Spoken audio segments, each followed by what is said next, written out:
This is Swayze, and we're back with some more news from the towns. And it seems like people are saying that LeeDrilly is a snitch. Now I want to understand exactly where this is coming from. I am not 1090 Jake. I am a civilian, and I'm not calling him a snitch necessarily, right? But it seems like people are saying certain things, right? So let's read the documents with each other as a unit, as a family, as a code, all right? As a code. Now, what you have here is some paperwork, right? And it seems like this is coming from the lawyer, and this is what he's sitting there submitting to the judge and to the case in the first place. So let's read it together as a unit.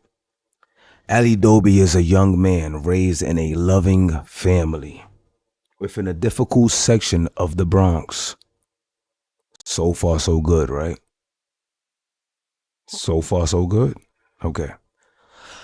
A promising young musician, he fell into the wrong crowd out of hope that it would lend support and credibility to his burgeoning rap career. In addition to losing his liberty, Ali has lost the momentum to his promising music career had before he was arrested. Ali plans to continue pursuing a career in music once he's released, but with growth and added perspective that comes from undergoing what he has experienced. Ali wants to use his music to explain to the culture the consequences of glorifying the gang lifestyle. Ali has seen death on the streets of Bronx, and he is going to lose at least 5 years of his life in a jail cell. He will not be returning to his life he had before. And he wants to share his growth with the 90,000 people who listen to his songs every month. Yo, if LeeDrilly has 90,000 monthly listeners, that's not bad at all. That's not bad at all. Shout out to LeeDrilly, especially for somebody that been locked up. You know what I'm saying? Furthermore, he has a supportive, loving family who will work to make sure that he does not end up back where he was before in this case.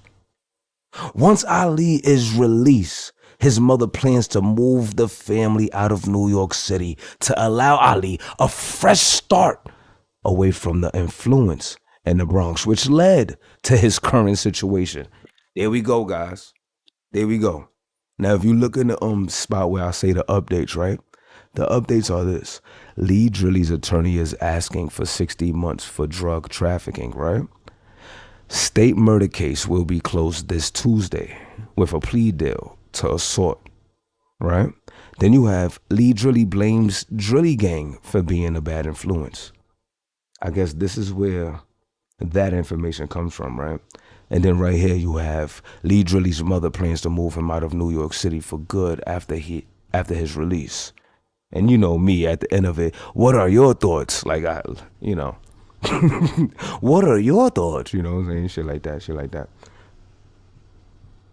Right here is where that basically comes from. Once Ali is released, his mother plans to move his family out of New York to allow Ali a fresh start away from the influence in the Bronx, which led to his current situation. Let's keep reading. In the United States versus Ginsburg, Judge Weinstein? Oh shit, man. Things are getting crazy. When you see this name, things are getting crazy. Sentenced a 22-year-old man who had served a distributor of MDMA for a number of years, 3 years, incarcerated. Yeah, that got nothing to do with this. Hold on, let's move on. Here we go, guys. Here we go. Listen.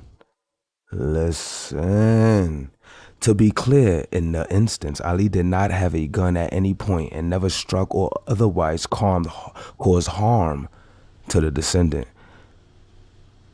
Ali participated in the group's chase after the descendant primarily in an immature and ill-timed attempt to show solidarity to the same group that provided street credibility for his music. This is where this comes from, right?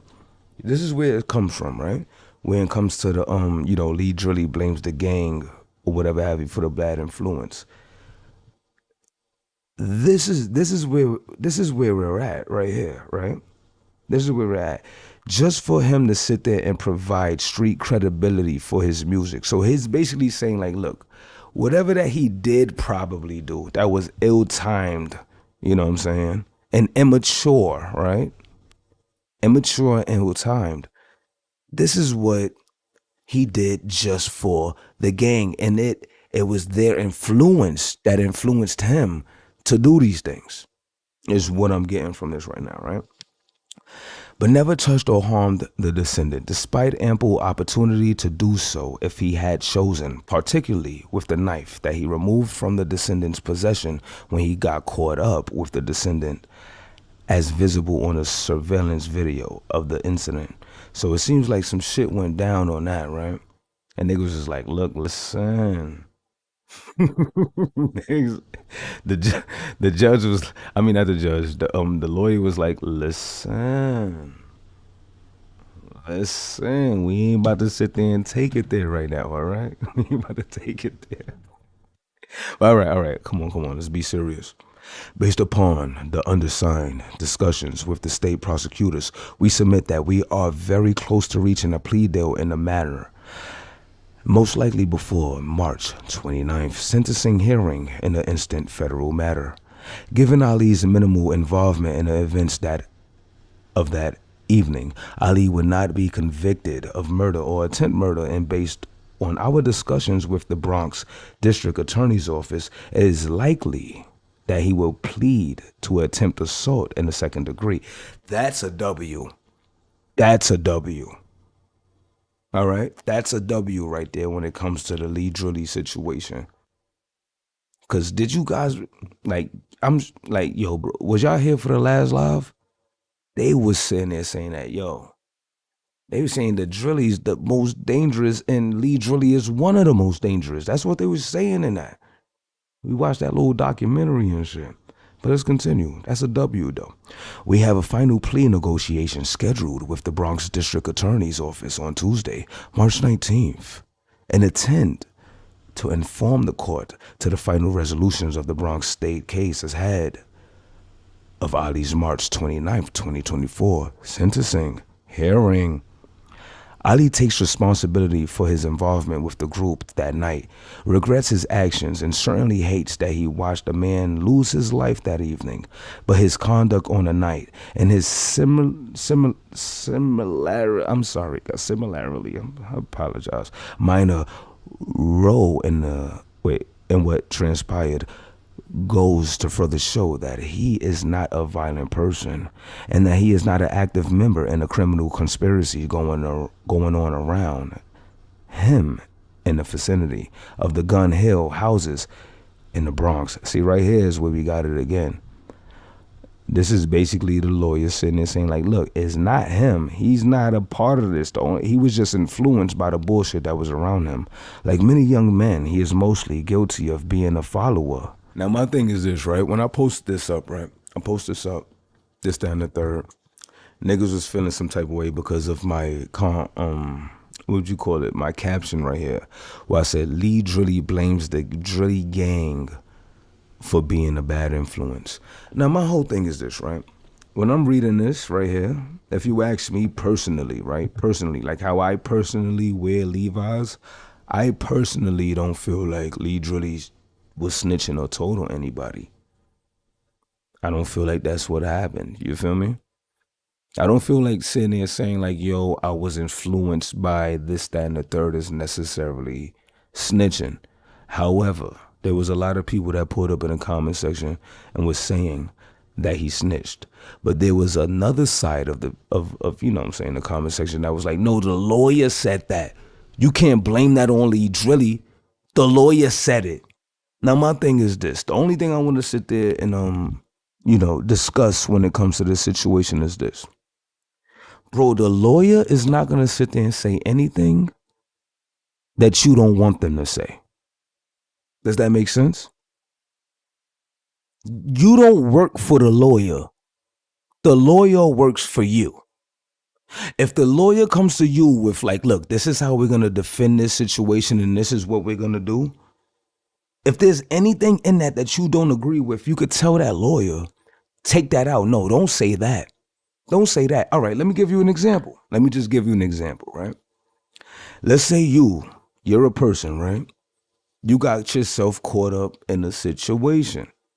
You got yourself caught up in a situation. There was this guy you was going back and forth with. When he see you, he shoot at you. When you see him, you shoot at him. This, that, and the third. Yeah, like y'all niggas is just on bad timing. It's on sight when it comes to y'all niggas, right? Now say you got the upper hand. No. Yeah. Let's say you got the upper hand on him, right? One day, and you actually hit him this time, because y'all was just shooting at each other like Jamaicans. You was hitting everybody but the target, right? This time you actually hit your target, right? You shoot the nigga. Boom. He happens to get a shit bag. Now he has to wear a shit bag for the rest of his life, right? Or for like, until he heals up or whatever have you. He decides to go and tell on you. He decides to sit there and be like, yo, that's the guy that shot me. Now say that you're in jail, right? They book you, this, that, and the third, and your lawyer comes to you. He like, look, the shooting that y'all had, it was caught on camera, right? Like, so we could see it. So we can't say that you didn't shoot. But what we could do is this. What we're going to say is this. You guys were in a love quarrel, all right? You guys were in love with each other. Y'all met each other in jail. Y'all was stuffing pickles together. Y'all was stuffing pickles together, putting pickles in the jar together. Y'all was in love. This was your lover in jail. You got out of jail, and then he got jealous of you moving on with your life.